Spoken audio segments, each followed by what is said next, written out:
والصلاة والسلام على رسول الله وعلى آله وصحبه ومن والاه.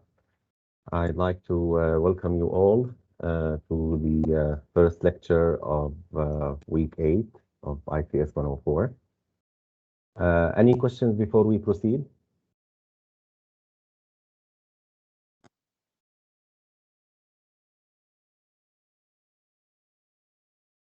Okay, very good.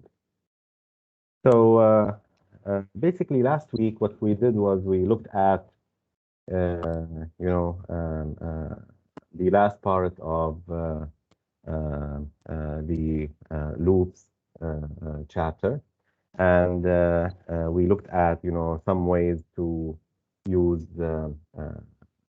some string functions for input validation, and then we looked at the random function and the two versions, the one that returns a float between 0 and 1, and the other one which returns actually an integer that you decide basically from which integer would you like to have that number from. So inshallah, what we will do today is we will move on to discuss functions, So let me share the screen with you. Is it, can you see it? Yes. Yes. Okay, very good. So basically, we will cover chapter 5, sections 1 through 5, and then we will go to section 8. Okay. So what do we expect, to learn from this chapter? Well, at the end of this chapter, we will basically be able to implement functions, to become familiar with the concept of parameter passing, to develop strategies for decomposing complex tasks into simpler ones, and then finally, basically determine the scope of a variable. We will know, what do we mean by the scope of a variable, and we will see how do we determine it and how do we use it.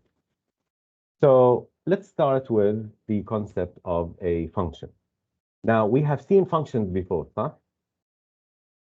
Anybody can remind us with some functions that we have covered? Print function. Say that again, didn't hear it very well. Print function. The print function, huh? The print function. طيب, the print function, does it return anything? Have we assigned the print function to a variable? No. No, we did not. So can you give us a function that we did assign to a variable? Absolute value and round. Yeah, the absolute value and round, huh? The absolute value, round, all, sine, cosine, all these functions from the math module, all these are basically functions, right? Are basically functions. So a function is a sequence of instructions with a specific name. Is a sequence of instructions with a specific name. For example, the round function, it contains instructions to round a floating point value to a specified number of decimal places. Now, how do we use functions? Well, we basically call a function in order to execute its instruction. We call a function in order to execute its instruction.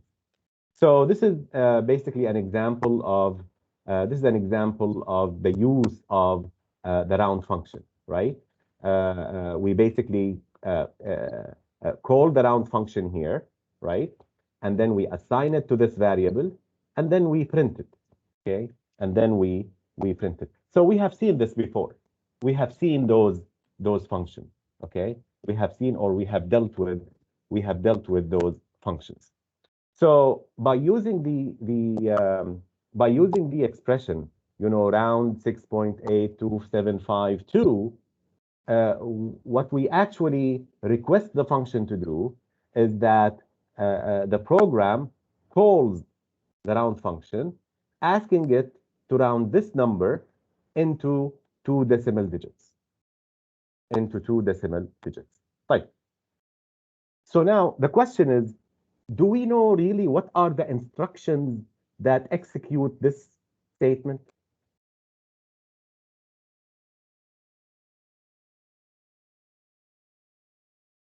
Do we know what is behind, the round function? How does the round function exactly do? What are the statements? Statement 1, 2, 3 until it returns. For example, in this case, it should return 6.83. صح? Do we know the sequence of instructions? No. We don't. صح? We don't. So that's why we have here, we are calling functions as black boxes. Functions as black boxes. So it's just like a black box that has, kind of input and output. You give it something, and it gives you something back. And that box is black. You don't see inside how does it do it, right? That's where the term comes from, black box. Okay, black box. Some of you who will go maybe to computer science and software engineering, especially software engineering, they might hear the word white box. Now, in a white box, it's actually, you can see exactly what's happening, right? You can see exactly what's happening. And these are usually terms that are used, for example, in testing, when you try to test certain software. So the instructions of the round function execute and compute the result. The round function returns its result back to where the function was called, and your program resumes execution. So in our previous example, the round function was called here, right? It will go, it will execute, it will get the result, which is 6.83, and it will return this result at this point, right? In the right-hand side.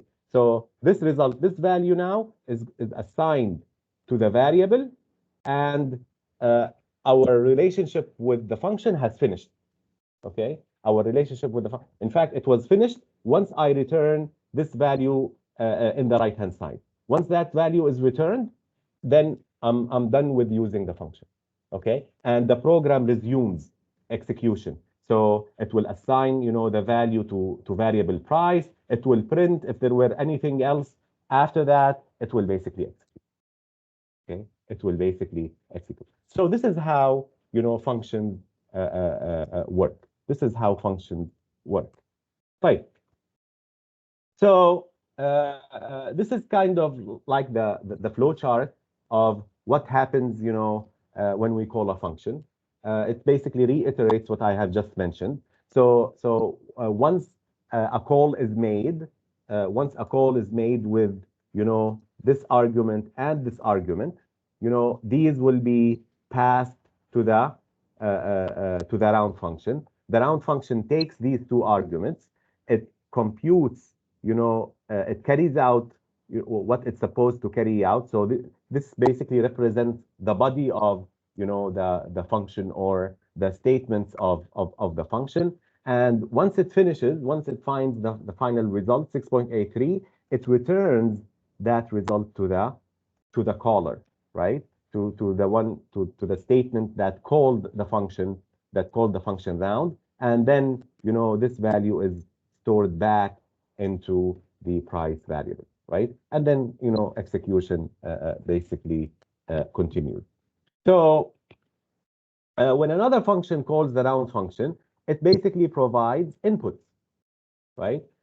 So the function is not, preset to work on only a specific value. صح? We can call the round function with different values. With different values. These values are called the arguments of the function call, right? These values here are called the arguments of the function call. Note that they are not necessarily inputs provided by a human user. In fact, we saw in the example, there was no input. We just, plug in, 6.8275 and 2. So they need not be, provided by the user. They are simply values for which we want the function to compute a result. That's it, right? That's it.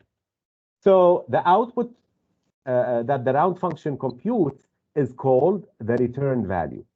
Okay, it's called the return value.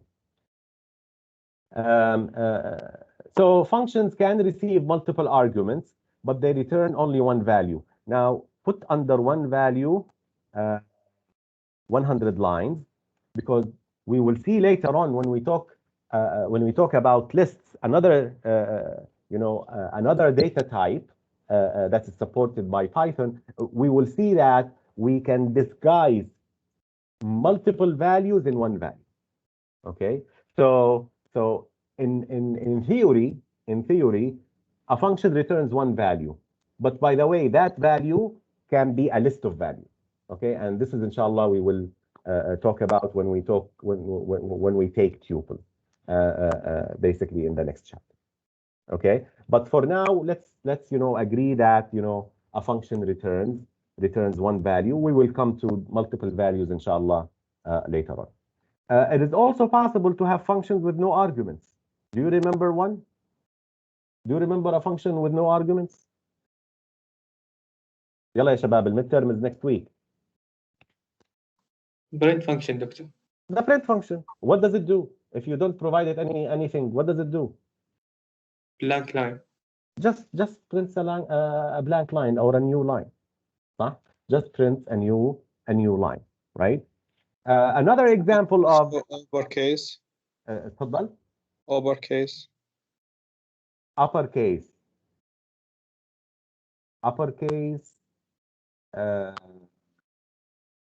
Well, what is uppercase?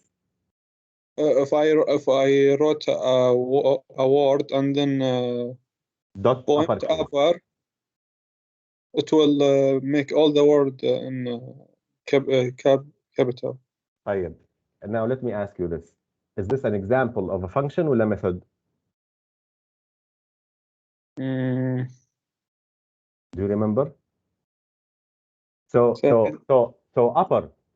Do you say upper and then you provide something in between brackets, or is it you take the string itself and you say dot upper and it will return all the characters in that string into uppercase?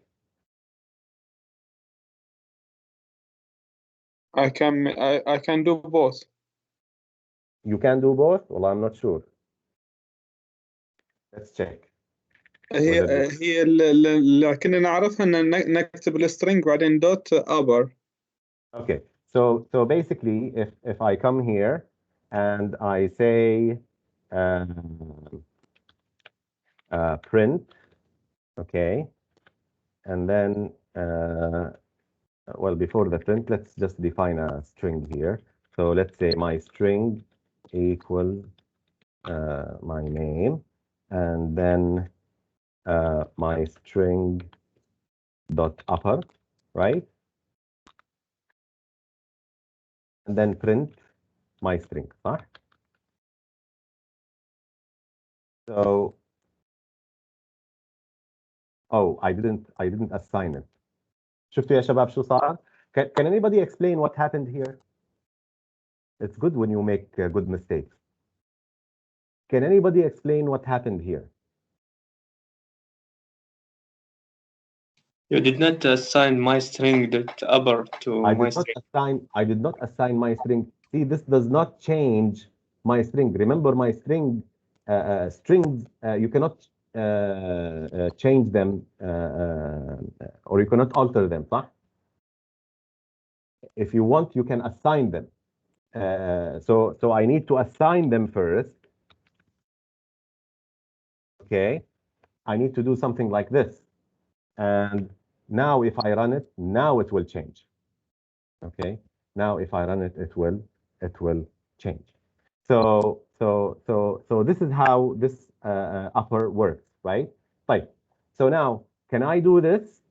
Can I say, my string equals this, and then say my string equals, let's say,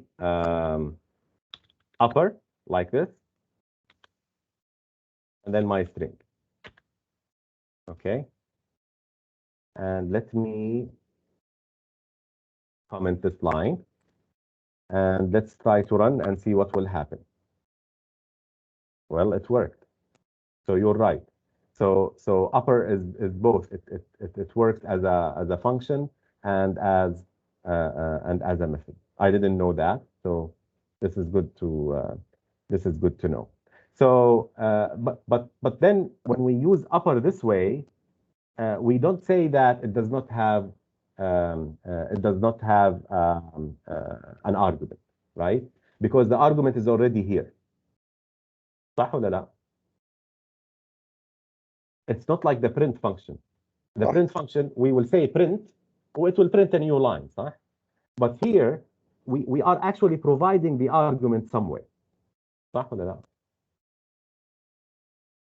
Okay, very good. That's a very good question. Okay, that's a very good question. Right. Okay, so we talked about the output basically being a return value, and we mentioned that or basically another example of a function that does not have arguments is basically the random function, right? Is basically the random function. Right. So the random function does not require any argument, to produce a number. At this point, you may wonder, how the round function performs its job. Well, we talked about a certain method, but we don't really know exactly, how does it do it, right? We don't know exactly the statements, that are taken by the round function in order to compute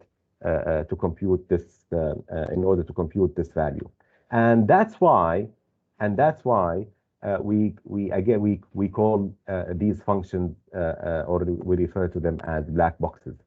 As a user, I don't need to know how the function is implemented. As a user, I don't need to know how the function is implemented. We only need to know the specification of the function. Now, who can guess what do we mean by the specification of a function? The output. The output. Well, the output is part of the specification, صح ولا لا? The rule of the function. The rule. What do you mean by the rule of the function? What does it do? What does it do? Exactly. What does it do? So what does it do is part of the specification of the function. What does it return, or is another part of the specification of the function? What else? Very important. What else? What it can carry, like one argument, two argument, or... Exactly. What type of input does it take? Right? What type of input does it take? So, for example, if you provide arguments x and n, the function returns x rounded to n decimal digits. Whereas if you provide one argument x, it will round it. It will round it to an integer. صح ولا لا? Without the second argument. Okay, without the second argument. So this is called, the specification of the function, right? This is called the specification of the function. So as you can see here, we can treat, the round function kind of a black box. We just give it two arguments, and this is basically the return value that we are interested in. We are not really interested in how did the round function carry out its job. Okay, so that's why we can think of it as a black box. Right. So when you design your own functions, you will want to make them appear as black boxes to other programmers, right? You may want them to appear as black boxes to other programmers. Like, for example, the math module. The math module contains a lot of, useful mathematical functions. For us, we really don't care, how they are implemented. We just care about their return values. Whenever I need, to evaluate or to use one of those functions for a certain input, I'm just interested in the result. I'm just interested in the result. So those programmers want to use your functions without knowing what goes inside, right? Even if you are the only person working on a program, making each function into a black box pays off. There are fewer details that you need to keep in mind. In fact, there is a very big advantage of using functions when it comes to program development. When it comes to program development, for example, the Python programs that we have developed so far, how did we develop them? We just write a statement, صح ولا لا? From the beginning, if there is any import, we will do import, and then we will start, get input, call this function, call that function, until we finish, right? Right. If we use functions in my program, then what I can do is I can divide my program into sections. Okay, or I can divide my programs into modules. So the first module will be, for example, get certain things from the user. The second module is do something to the data that you have received. The third step. So basically, what you can do is you can specify your program as a human, readable or understandable steps. Okay, so this is the first step, this is the second step, this is the third step, which is basically in the form of a specification. So it is basically telling you what is being done, right? If you want to know how it is done, you will go to the function. If you want to know how it is done, you will go to the function. So this is a very good advantage of using functions when you develop your programs. If you use functions when you develop your programs, what will happen is your programs will become easily understandable. Okay, will become easily understandable. Now, this is the theory. I mean, until now we haven't seen any example. We will see examples in a few minutes. In fact, the first example that we will see is an example related to testing functions. An example related to testing functions. So, for example, assume that you have written code to verify a telephone number, whether it is, in the US format. We did that last week, صح?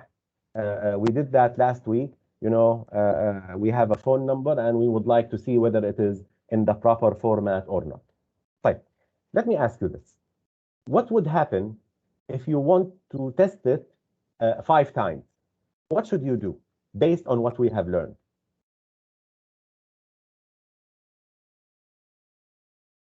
Based on what we have learned, you would like to test your program on 5 different phone numbers. So what do you have to do?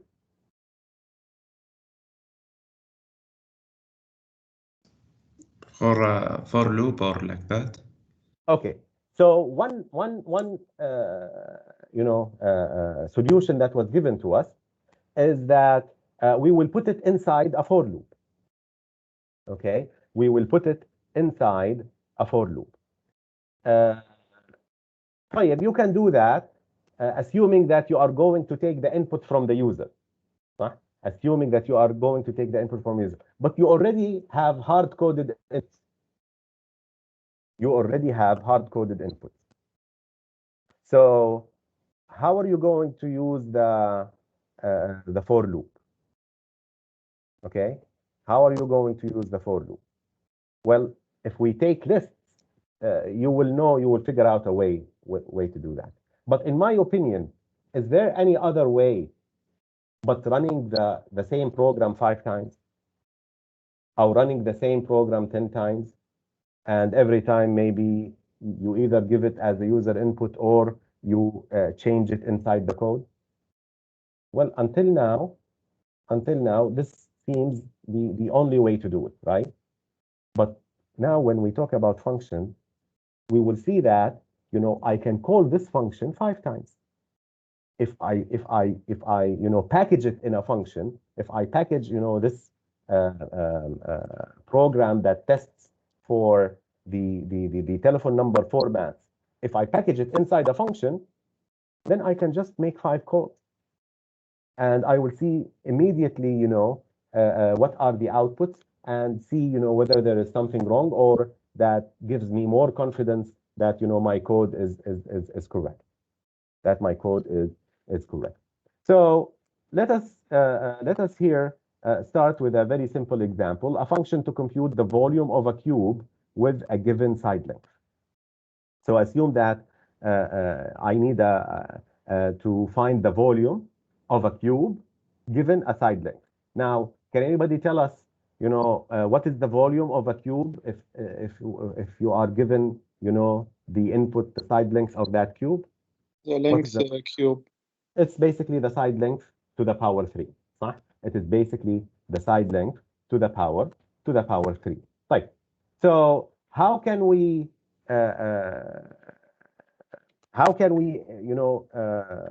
basically implement such such a function?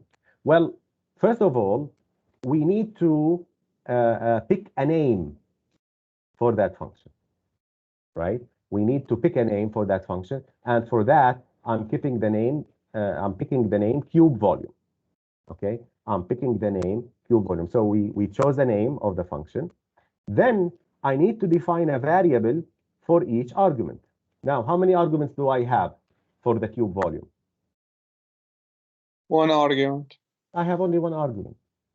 Okay, I have only one argument, which is side length, right? So now I have determined the name cube volume. I have determined the argument, which is side length, and then basically I need to return the value, right?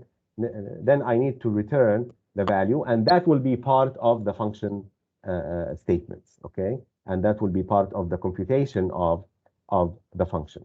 So putting all this information together, along with the def reserved word.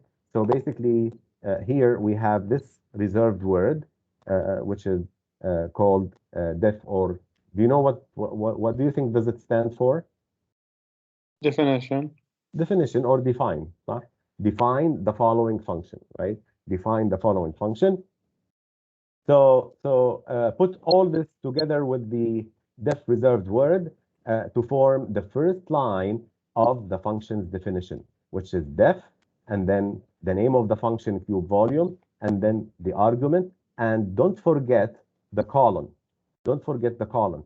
So this line now is called what? Once you see the colon, this is what? Just like an if statement with for loop, with while loop. This is called header. Header. Right? We had header of the while loop, header of the if statement, header of the for loop. Well, this is the header of a function. This is the header of a function. Right. After that, we need to specify the body of the function. Okay? We need to specify the body of the function. Right. How do we specify the body of the function? What do you think? After we put the colon, what should we do? Write the formula. Write the formula. Do we have to indent with the same indentation? We have to indent. We have to indent because it's the body, it's the whole block. Right? It's the whole block, and that's why you will see here that this is basically indented, right? These statements are indented, and this basically forms the body of the function. Okay, this forms the body of the function or the statements of the function. As you can see here, we have volume equals side length to the power 3, and then we have return volume, and then we have return volume. So this basically completes the definition of the function. This basically completes the definition of the function. Okay? Any questions so far? Any questions so far? So you want to define more than argument. How can I do it? what do you think? Yalla ya shabab. Who can guess? If I want to define more than one argument, what should I do?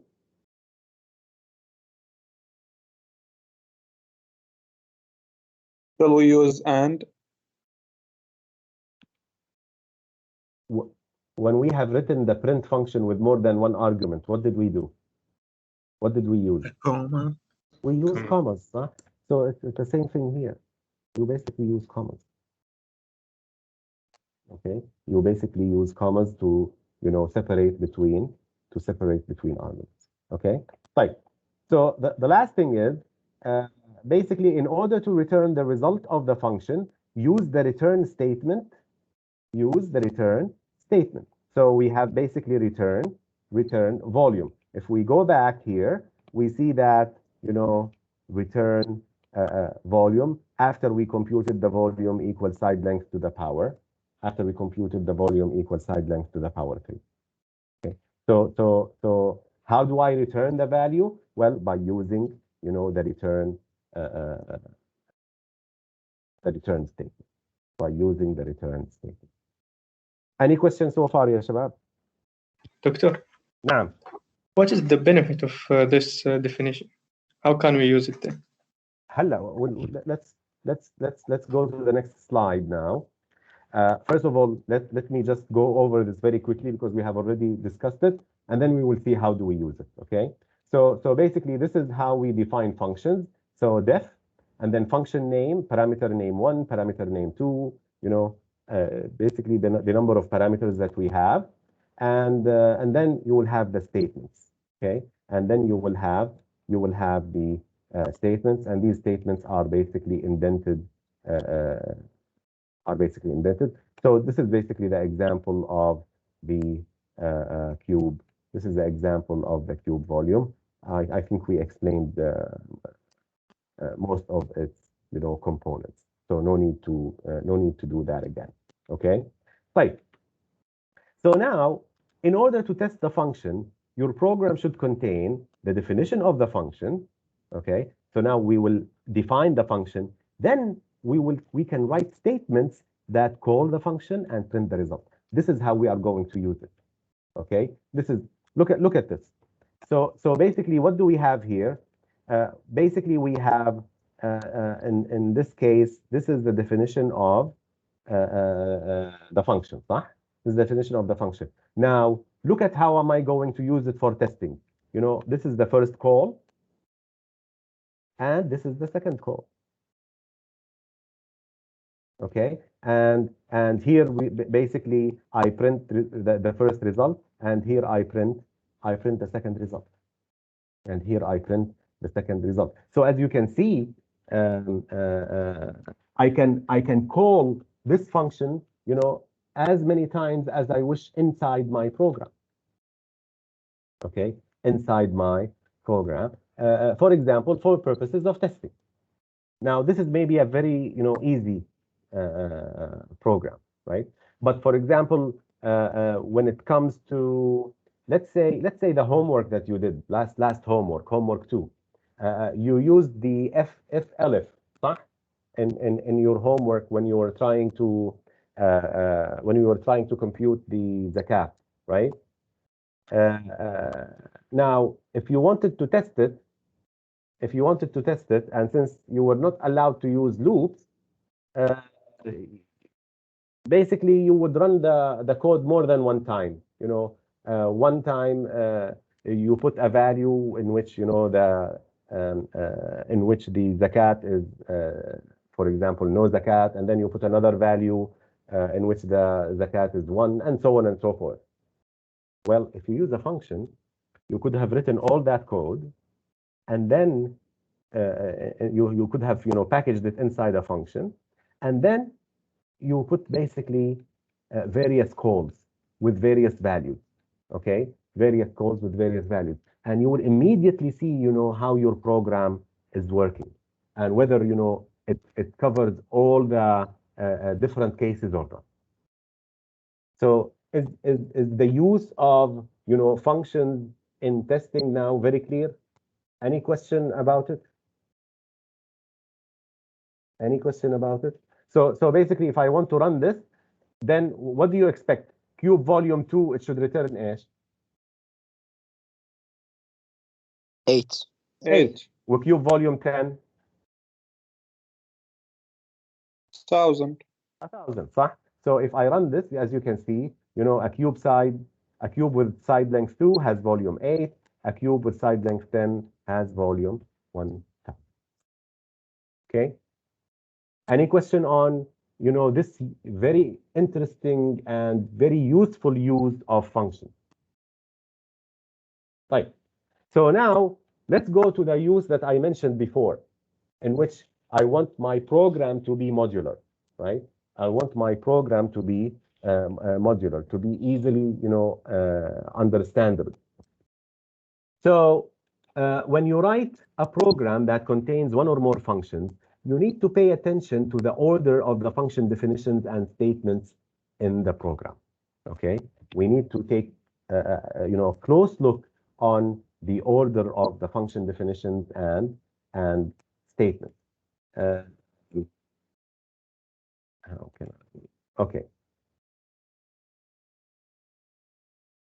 Let me just. Okay. It seems I'm stuck with these lines. So as the Python interpreter reads the source code, it reads each function definition and each statement. Okay, these statements in a function definition are not executed until the function is called.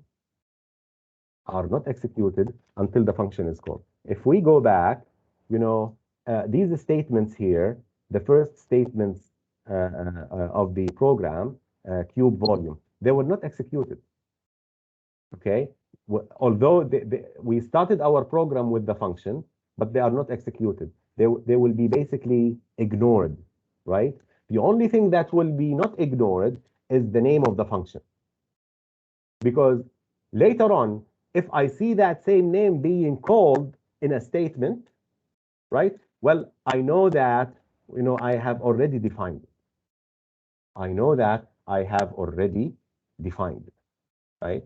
طيب, what do you think will happen if this definition, cube volume, side length, volume equal, return volume, if this happened after the statements? So I put result 1, result 2, print, and then define a cube volume. Nothing. Let's try it. شو رأيكم? Let's try it. Okay.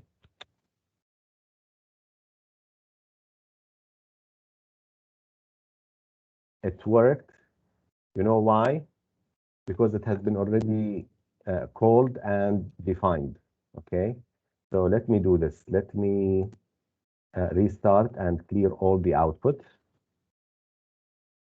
Let me restart and clear all the output. And let's see. شوفوا شو صار يا شباب. What happened when I tried to call it? Let's see. What happened? Error, because cube volume not defined. Not defined. It didn't see it. Because execution started from here, result 1 equal, and then cube volume. Where is cube volume? So that's why you need to first define your definitions, define your functions before you use them. And don't worry, the program will not try to execute them. Because once it sees that it's a function, it will just take, its name and basically, you know, put it somewhere so that if the program later on refers to it, it knows where to find it, where to find its implementation, run it, and then return its value. Okay, so so therefore, it is important that you define each function before you call it. It's important to define each function before you call it.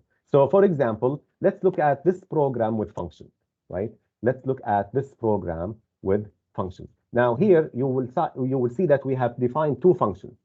We have defined function main, and we have defined function cube volume. Now, when execution happens here, right? When execution, when the program starts, you know, it will see the main, it will see the cube volume, but what is the first statement that gets executed?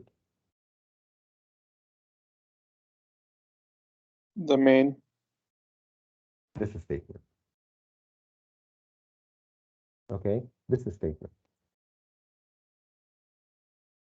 So when we come here, well, main, I have already seen main. So I will go inside here. طيب. Cube volume, well, I have already seen cube volume.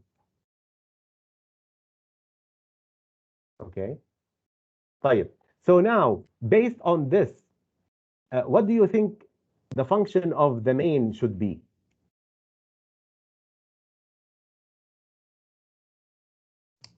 Eight. No. See, that's the cube volume, huh? What I wanted to say is the main here. From its name, by convention, it should be, you know, the main function that contains your program, right? Your program. So here you need to make those calls that worry about the what, not the how. So as you can see, in function main, the first statement is, you know, cube volume 2. So it's as if you're saying, you know, compute the cube volume of a cube with side length 2. Whereas if I wanted to write this, you know, without using function, then what would have happened? Well, I need to, you know, get the side length and then volume equals side length to the power 3, and then, you know, print a cube with side length 2 has whatever.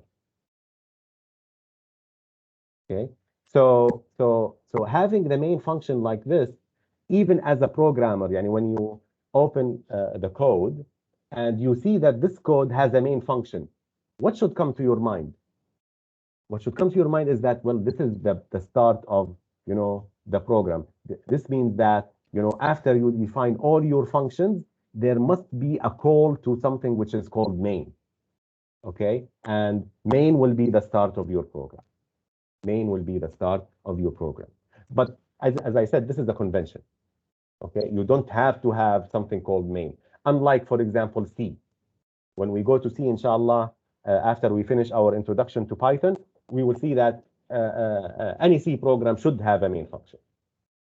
Okay, any C program should have a main function. Any question, ya shabab? Okay, so this is basically a program that computes the volumes of two cubes, right? The volumes of two cubes. Again, you will see here the definition of main. You will see the definition of main, and then followed by the definition of cube volume. Nothing will be executed of these definitions, of these functions. Execution starts here. This is the start of the program, basically a call to main. So when main is called, you will come here and you will start, you know, executing cube volume 2, cube volume 10, and then you will print basically the results. Now, where do I get cube volume 2, cube volume 10? Well, they have been defined here. Okay, they have been defined. They have been defined here. طيب, let me ask you the following question. Let's see whether you are with me or مع الأسف. If I define cube volume, before main, would it run?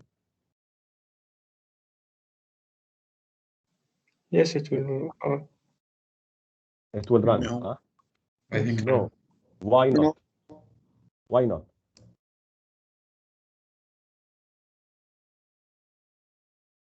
Because the main function is main. The main function Because is it main. is the start of the program from main. طيب. So if I bring this, if I bring this up,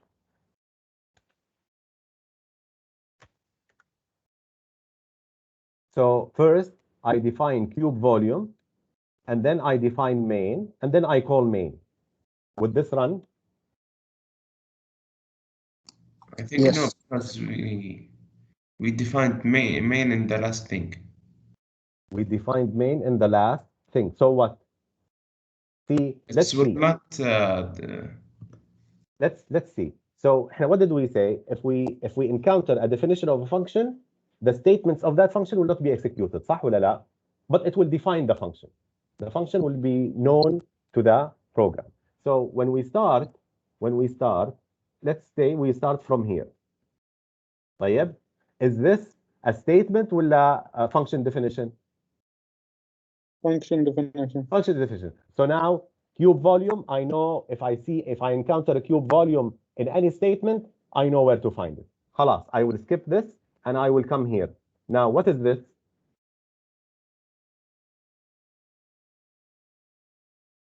What is this? Starting program. Main. No. The main function. It's another function. This is the main function. It's another function.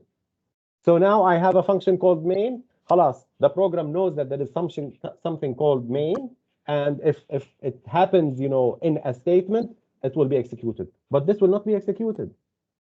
I will skip all this, and where am I gonna go to? I'm gonna come here. Is main defined? No. Yes, it is defined. It is defined here قدامي. I already defined it. So there is nothing wrong with this running. صح? There is nothing wrong with this running. So if I do this, it will run. Okay. If I do this, it will run. طيب. So in the last 2 minutes or 3 minutes, on the chat, define a function square area that computes the area of a square of a given side length.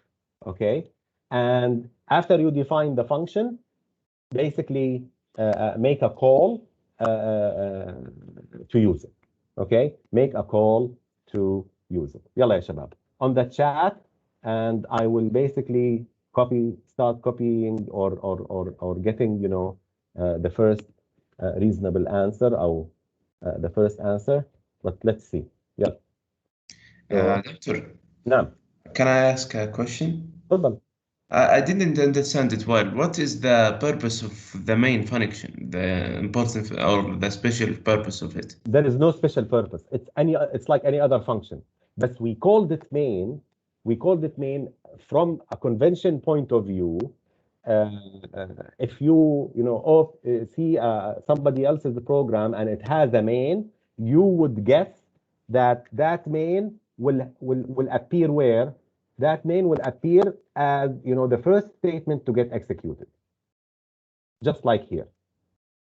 But it does not have any special meaning. It does not have it. It's just any other function. Oh, okay. واضح? Wow, But it's just by convention. Yeah. Okay. It's just by convention. It's better to to have all your programs start with a call to the main function, right?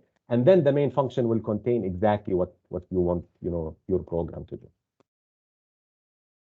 يلا يا شباب. I'm not gonna let you leave before I see an answer.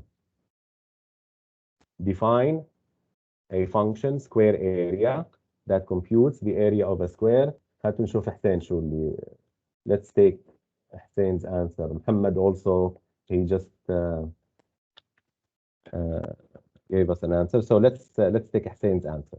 Okay. So define square area side length. Hussein, can you tell everybody how did you write your code in the chat, and it is already It is already indented. I wrote it in Jupyter, then bring it to the chat. Exactly. So this is a good strategy, by the way, ya shabab. Write it in Jupyter, and then copy paste it. It will come printed and ready. So what do you think? Is this the correct answer?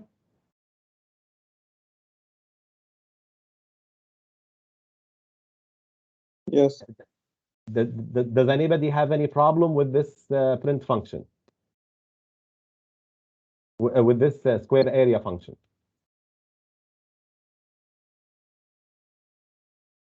Define square area, side length, and then area equals side length square. That's how you find the area of a square, and then you return area. So now, if you want to call it, you can come here and you can say print the area of a square with side length, let's say 7.2 is, and then, well, we can have the is, by the way, like this, and then we can say, Naqluni, what should I write? Square area.